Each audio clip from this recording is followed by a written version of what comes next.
मानवतेला काळीमा फासणारी घटना असल्याची प्रतिक्रिया मुख्यमंत्री देवेंद्र फडणवीस यांनी दिली आहे।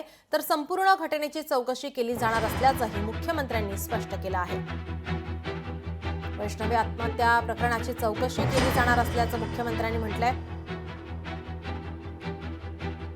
अतिशय दुर्दैवी अशा प्रकारची वैष्णवीची जी घटना आहे, एक प्रकारे मानवतेला काळीमा फासणारी ही घटना आहे।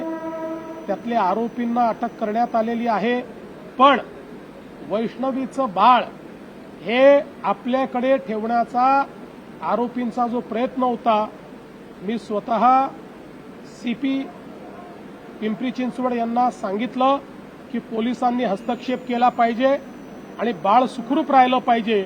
त्या दृष्टीनं पोलिसांनी हस्तक्षेप केलेला आहे आणि हे बाळ वैष्णवीची आई किंवा त्यांच्या घराकडे, त्यांच्या घराला ते मिळालेलं आहे। आता ते बाळ वैष्णवीच्या वडिलांकडे म्हणजे आजोबांकडे पोहोचलेलं आहे। लोकशाही मराठी ऐका, पहा, जागरूक रहा।